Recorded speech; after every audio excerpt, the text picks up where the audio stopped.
तेनालीराम और एक खूंखार घोड़ा। हेलो दोस्तों, स्वागत है आपका आपके अपने YouTube channel HP story and Raja jokes में। कृष्णदेव आज राय फिर के लेकर आए दरबार हम में आपके अरब लिए एक देश और का मजेदार एक कहानी। तो व्यापारी आज की आया। कहानी शुरू उसके करते हैं। पास एक से बढ़कर एक अरबी घोड़े थे। व्यापारी ने हट्टे कट्टे और तंदुरुस्त अरबी घोड़े की राजा कृष्णदेव के सामने इतनी तारीफ की कि उन्होंने फौरन उन घोड़ों को खरीदने का मन बना लिया। अच्छी कीमत देकर व्यापारी से सारे घोड़े खरीद लिए गए। व्यापारी खुशी खुशी वापस चला गया।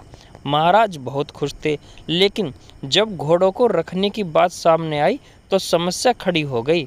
सारे अस्तबल पहले से ही भरे हुए थे, उनमें नए घोड़ों को रखने का स्थान नहीं था। इस समस्या का निदान राजगुरु ने सुझाया। राजगुरु ने महाराज को परामर्श दिया कि जब तक इस घोड़े को रखने के लिए एक अस्तबल तैयार न हो जाए, क्यों ना एक एक घोड़ा हम मंत्री, दरबारियों और प्रजा में बांट दें। वे उन घोड़ों की देखभाल करेंगे और उनके बदले हर महीने उन्हें एक स्वर्ण मुद्रा दी जाएगी। महाराज को राजगुरु की यह सलाह जच गई और उन्होंने वे घोड़े अपने मंत्रियों और दरबारियों में बंटवा दिए। जो घोड़े बचे वे प्रजा में बांट दिए गए। महाराज का आदेश था, इसलिए सब लोग चुपचाप घोड़े लेकर अपने अपने घर चले गए। एक स्वर्ण मुद्रा में उन घोड़ों के चारे का प्रबंध करना और उनकी देखरेख करना बहुत कठिन था, लेकिन वे राजसी घोड़े थे, इसलिए उनकी देखभाल में कोई कमी नहीं बरती जा सकती थी। अब सब अपना पेट काटकर घोड़ों की देखभाल करने लगे। एक घोड़ा तेनालीराम को भी मिला। उसने वह घोड़ा अपने घर ले जाकर एक छोटी सी अंधेरी कुटिया में बांध दिया। उस कुटिया में छोटी सी एक खिड़की बनी हुई थी। उस खिड़की से तेनालीराम रोज शाम थोड़ी सी सूखी घास घोड़े को खिलाया करता था। घोड़ा दिन भर भूखा रहता था, इसलिए जैसे ही शाम को खिड़की से सूखी घास देखता, लपक कर उसे खा जाता। दिन बीतते गए और अब वह दिन भी आ गया जब अरबी घोड़े का अस्तबल बनकर तैयार हो गया। जिन मंत्रियों, दरबारियों और प्रजा के पास अरबी घोड़े थे, उन्होंने चैन की सांस ली। इतने दिनों से घोड़े की देखभाल के कारण सबके घर का बजट बिगड़ गया था। कईयों पर तो कर्ज तक चढ़ गया था। खैर, वे घोड़े लेकर राजमहल पहुंचे। इधर तेनालीराम जब राजमहल पहुंचा तो उसका घोड़ा नदारद था। महाराज के पूछने पर वह बोला, महाराज क्या बताऊं, वह घोड़ा बहुत ही ज़्यादा खूंखार हो गया है। किसी पर भी हमला कर देता है।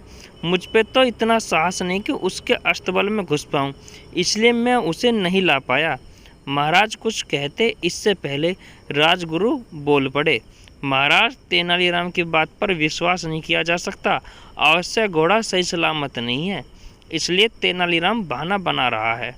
हमें वहां जाकर वास्तविकता का पता लगाना चाहिए। महाराज ने राजगुरु को कुछ सैनिकों के साथ तेनालीराम के घर जाकर घोड़े का जायजा लेने के लिए भेजा। राजगुरु सैनिक लेकर तेनालीराम के घर पहुंच गए। साथ में तेनालीराम भी गया था। तेनालीराम ने उसे वह कुटिया दिखाई जहां घोड़ा बंधा हुआ था। राजगुरु जब कुटिया के पास पहुंचे तो तेनालीराम बोले, राजगुरु जी संभल के, घोड़ा सच में बहुत खूंखार हो गया है। आप पहले खिड़की से उसका मुआयना कर लीजिए। राजगुरु ने भी सोचा कि पहले खिड़की से ही उसे देख लेता हूँ तो ही उचित होगा। वह अपना मुंह खिड़की के पास ले गया।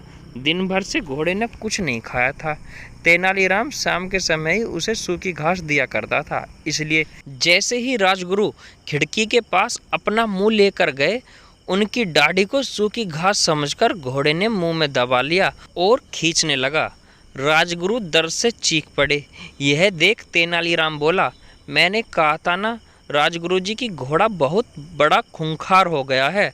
राजगुरु क्या कहते, बस दर्द से चीखते रहे और अपनी दाढ़ी छुड़ाने का प्रयास करते रहे, किंतु भूखा घोड़ा दाढ़ी भी छोड़ने के लिए तैयार नहीं था। आखिरकार सैनिकों द्वारा तलवार से दाढ़ी काटकर अलग कर दी गई। तब राजगुरु की जान छूटी। इसके बाद राजगुरु ने सैनिकों को आदेश दिया कि वे घोड़ों को पकड़कर राजमहल ले आएं। घोड़े को राजमहल में महाराज के सामने लाया गया। राजा ने जब घोड़े को देखा तो आश्चर्यचकित रह गया। इतने महीने ढंग से कुछ खाने पीने को न दिए जाने के कारण उसका शरीर सूख गया था और वह एकदम मरियल दिख रहा था। अपने घोड़े की ये हालत देखकर महाराज बहुत क्रोधित हुए और तेनालीराम से बोले, ये क्या हालत कर दी तुमने घोड़े की। तेनालीराम बोला, महाराज, 1 स्वर्ण मुद्रा में मैं इससे ज़्यादा दाना पानी नहीं खिला सकता था, उतना मैंने दिया। बाकी लोग आपके डर से अपना पेट काटकर घोड़े की देखभाल करते रहे। वह आगे कहता गया, महाराज, राज्य के राजा का धर्म प्रजा की देखभाल करना है, न कि उन पर अतिरिक्त बोझ डालना। इन घोड़ों की देखभाल करते करते और उन्हें बलवान व तंदुरुस्त बनाए रखने में आपकी प्रजा दुर्लभ हो गई है। आप ही बताएं महाराज, क्या यह उचित है। महाराज को तेनालीराम की बात समझ में आ गई और उन्हें अपनी भूल का एहसास हो गया। अपनी इस भूल के लिए उन्होंने सबसे माफ़ी मांगी और उन्हें इन महीनों में हुए खर्चों की भरपाई भी दी। दोस्तों, इस कहानी से हमें शिक्षा मिलती है कि हमें कोई भी काम अच्छी तरह सोच विचार कर ही करना चाहिए। किसी निर्णय पर पहुंचने से पहले हमें जल्दबाजी नहीं करनी चाहिए। जल्दबाजी में लिया गया निर्णय समस्या खड़ी कर सकता है। तो दोस्तों, आप लोगों को हमारी आज की कहानी कैसी लगी हमें कमेंट बॉक्स में ज़रूर बताएं। कहानी अच्छी लगी हो तो वीडियो को लाइक करें, चैनल को सब्सक्राइब करें और बेल आइकन दबाना ना भूलें। वीडियो में लास्ट तक बने रहने के लिए धन्यवाद।